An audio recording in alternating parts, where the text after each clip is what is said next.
శ్రీ గురుభ్యో నమః. శ్రీమాత్రే నమః.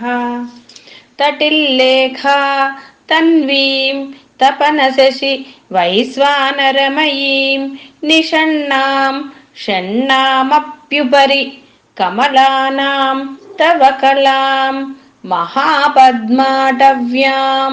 మృదిత మలమాయేన మనసా మహాంతః పశ్యంతో దధతి పరమాహ్లాదలహరీం. ఈ రెండో లైన్లో షణ్ణామప్యుపరి అన్నారు. షణ్ణాం అపి ఉపరి, షణ్ణామప్యుపరి అది కలపగలిగితే మొత్తం కలపండి, లేదా షణ్ణాం అపి ఉపరి, షణ్ణాం అపి ఉపరి, షణ్ణాం అప్యుపరి, అలా కూడా షణ్ణాం అప్యుపరి, షణ్ణాం అపి ఉపరి. ఈ విధంగా 3 రకాలుగా చెప్పుకోవచ్చు మనము. ఇక్కడ నేను దధతి మొదటి దాకి ఒత్తులేదు. దధతి పరమాహ్లాద లహరి. మీ తటిల్లేఖ అది రెండొక మహాప్రాణం. అల్ప ప్రాణాలు, మహాప్రాణాలు. కొంతమంది మహాప్రాణం సరిగ్గా పలకట్లేదు ఉచ్చారణ. ఇంతకుముందు కూడా వచ్చింది కదా మనకి, ముఖం అంటున్నారు, అనకూడదు, ముఖం బిందుం అలాగే. అందుకని తటిల్లేఖ. సరే, అయితే ఇక్కడ మనకి ఆ అమ్మ గురించి వర్ణిస్తున్నారు. ఎలాంటి అమ్మ మనకి చూడండి, తటిల్లత అంటే ఎలా అంటే మనకి మెరుపు వస్తుంది, ఉరుములు మెరుపులు వచ్చినప్పుడు మెరుపు వస్తుంది కదా. ఆ మెరుపు ఒక్క క్షణం మనం చూడగలుగుతామా? ఆ మెరుపు వచ్చింది అనుకునే లోపల వెళ్ళిపోతుందిట. అమ్మ అలాగా ఉంటుందిట, అంటే అంత అందంగా ఉంటుంది. నా మెరుపు ఎంత సొగసుగా ఉంటుంది, ఆ విధంగా ఉంటుంది ఆవిడ. తర్వాత సూర్య చంద్రాగ్నులమయం అంటే అమ్మది మనం చెప్పుకున్నాం కదా. ఇప్పుడు మన లలితలో చెప్పిన అమ్మ యొక్క అసలు ఒకసారి కన్నులు కూడా సూర్య చంద్రాగ్నులు అంటారు. తాటంకాల గురించి చెప్పుకున్నాం. అమ్మ యొక్క స్తనాలు అంటే ఇవి అమ్మలో సూర్య చంద్రాగ్నులు లేకుండా లేదు.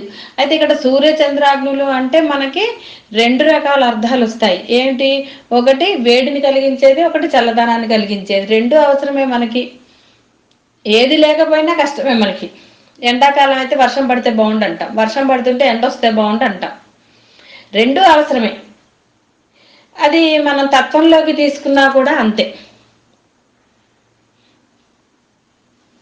మనలో ఈ సాధనకప్పుడు మనకి ఒక ఉష్ణం కావాలంటే ఒక ఎలాంటి ఉత్సాహం రావాలి మనకి. ఆ ఉత్సాహం ఎలా ఉండాలి?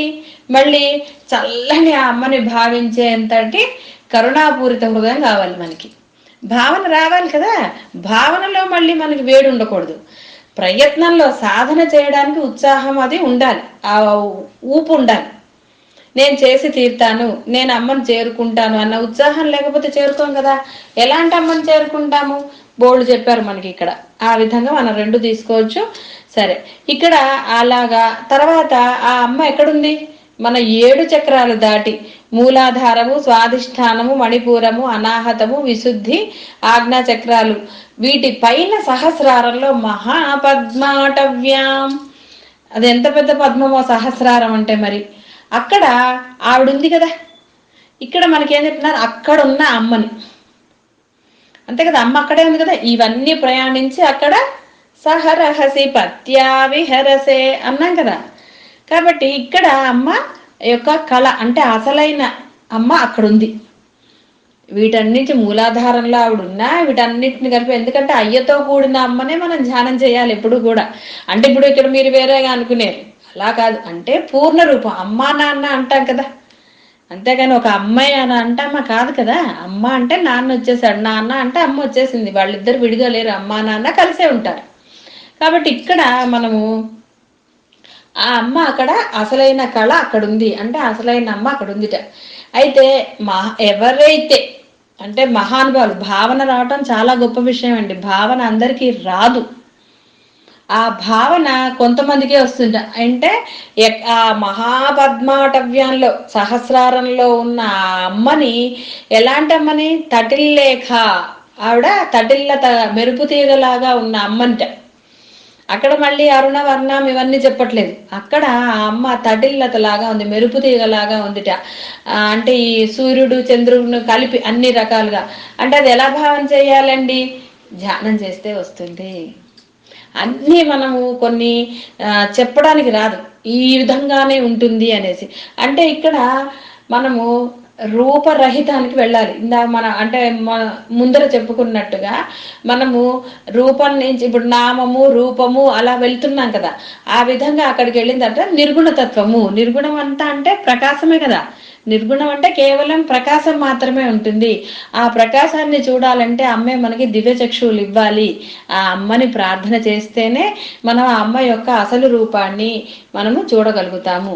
కాబట్టి ఏ మహానుభావులైతే అంటే ఎవరినైతే అమ్మ అనుగ్రహిస్తుందో వాళ్ళు మాత్రమే ఆ అమ్మని చూసి తన్మయత్వం పొందుతున్నారట.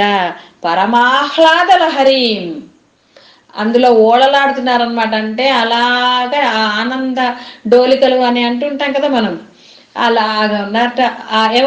ఎవరైతే అమ్మని ఆ విధంగా ధ్యానం చేయగలుగుతున్నారో, భావించగలుగుతున్నారో, అంటే అమ్మ అనుగ్రహం ఎవరైతే పొందారో, తన రూపం చూపించాలంటే అమ్మే రావాలండి. భావనకు కూడా అమ్మే కావాల్సిందే. పట్టుకుంటే కదా భావనాశక్తి అమ్మ ఇస్తుంది. కల్మషరహితంగా అమ్మను ఎప్పుడైతే పట్టుకోగలుగుతామో అప్పుడే భావనాశక్తి పెంపొందుతుంది. కల్మషం ఉండకూడదు. బాగా గుర్తుపెట్టుకుని మనం దాన్ని ఆచరణలో పెట్టి తీరాలి. ఆచరణలో పెట్టడానికే ఉష్ణం కావాలి, దెబ్బలాడటానికి కాదు, ఇంకో దానికి కాదు. ఆ ఉత్సాహంతో మనం ముందుకు వెళ్ళాలి. ఆ అమ్మని ఆ విధంగా మనం పట్టుకుని ఆ అమ్మ మనకి అప్పుడు తన యొక్క తటిల్లేఖ అంటే తటిల్లత రూపాన్ని చూపిస్తుంటే అమ్మ అలాగే ఉంటుంది, తటిల్లత లాగా ఉంటుంది, మెరుపు తీగలాగా ఉంటుంది అమ్మ. చూడాలంటే కష్టం. ఒక క్షణం అమ్మ దివ్యచక్షులు ఇచ్చి అనుగ్రహం చేస్తే మనం దాన్ని భావించగలుగుతాము. మెరుపుకి ఏదన్నా ఒక ఆకారం ఉంటుందా చెప్పండి? ఒక్కొక్కసారి ఒక్కొక్క రకంగా వస్తుంది.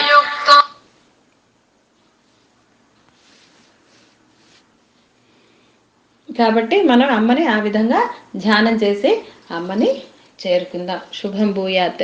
సర్వం శ్రీ మాతృచరణారవిందార్పణమస్తు.